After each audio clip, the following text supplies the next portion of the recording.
President Biden arrived in Israel Wednesday for his first trip to the Middle East as commander-in-chief. White House officials say he will meet with Israeli, Palestinian, and Saudi Arabian leaders.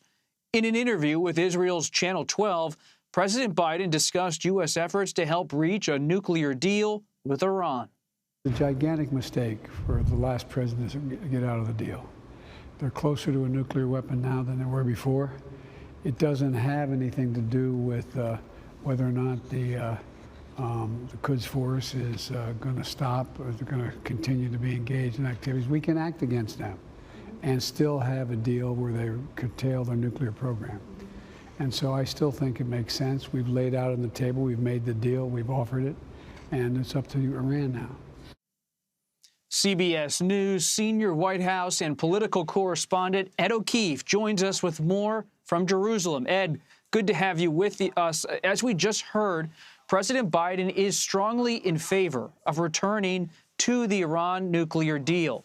So how will the signing of the Jerusalem Declaration, they're calling it, affect those talks and the overall relationship between the U.S. and Israel?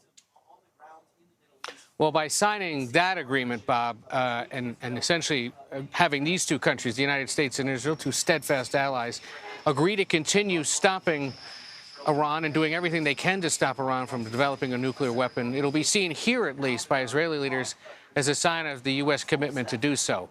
They're concerned about the broader discussions between European leaders, China, the United States, about ending Iran's deal because they just don't see it as having enough teeth to stop what they view now as inevitable, and that is Iran's ability to develop uranium and then ultimately a nuclear weapon. So they will tell the president, I'm sure at some point today they probably did, they will do it again tomorrow in meetings, abandon that discussion, don't allow those talks to continue. But in the meantime, this Jerusalem Accord, as they're calling it, or Jerusalem Declaration, designed to shore that up and demonstrate that at least the United States and Israel strongly opposed to this. And remember, it's a problem and a concern of many countries in this region. Saudi Arabia, other Arab countries who are no fans of Iran, also concerned about the possibility that it develops nuclear weapons and becomes an even bigger threat to this region.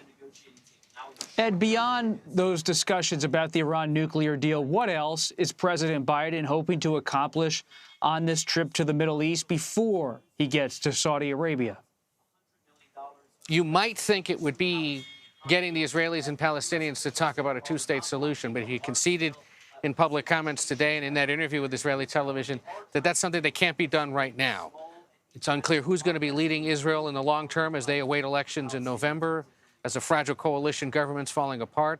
The Palestinian Authority is still seen as too weak and corrupt, not only by the Israelis, but even the Palestinian people and the broader region. So at some point, the hope is that those discussions can happen again, but for now, it's not going to. On Friday, before he leaves for Saudi Arabia, he'll make a visit to East Jerusalem and announce plans to donate a significant amount of American funds to Palestinian medical organizations in a sign of how seriously he takes his own relations with Palestinian leaders. He's going to make that visit on his own, not accompanied by Israeli officials who had asked to go along with him. He said, no, I'll take this visit alone. Talking to some people here on the streets of Jerusalem who are Palestinian, they noted that. They found that interesting. They see it as a bit of pride that this president, who knows this region well, who's making his 10th visit to the region, understands that an American president going to meet with Palestinian officials alone, without Israeli government officials in tow, is a sign of respect and how seriously he takes them. Ed, eventually on this trip, the president will make his way to Saudi Arabia. What are the expectations about his discussion with the Saudi Crown Prince? Well, that there isn't necessarily going to be a discussion with just Mohammed bin Salman. He's going for a regional conference that's going to bring together the leaders of Saudi Arabia, Jordan, Egypt, Iraq, a handful of others, and they're going to be holding this regularly scheduled conference. This is one of several different regional conferences the president has attended either in person or virtually over the course of this year as he tries to restore U.S. relations with the world after the Trump administration. In the midst of meetings with the Saudis, the king will be there, King Salman, but also his son, the Crown Prince Mohammed bin Salman. And so the White House has said, look, he'll be part of these conversations. There's no plan necessarily for one-on-ones, at least that's what they say publicly. The Saudis say there will be. The question will be, is there a photo of that exchange? Is there any video of it?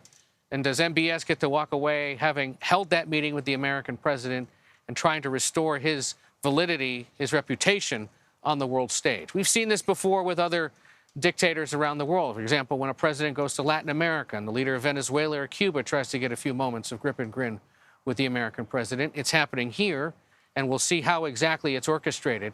For now, notably, we don't have guarantees from the White House that we will see much of the president when he holds these meetings late Friday and Saturday because of limited press access. That may be by design to rob MBS of that validity or that scene that he wants the world to see, but also frustrating for those of us, of course, who want to be able to have eyes on him as much as possible when he's on the road. Ed, what do we know about the U.S. Secret Service member who was briefly detained by Israeli police after an alleged physical altercation? Yeah, once again, this has happened. CBS News has learned an off-duty Secret Service agent was sent home from Israel after an altercation at a Jerusalem bar for allegedly shoving a woman. The Secret Service says they're investigating the incident. This is the second time this year this has happened. A similar incident of alleged wrongdoing occurred before the president's visit to Seoul, South Korea. Of course, there have been examples of this in years past. Another black eye for the Secret Service as it, of course, continues to provide protection for the president when he's on the road. Ed O'Keefe, safe travels. Thank you very much.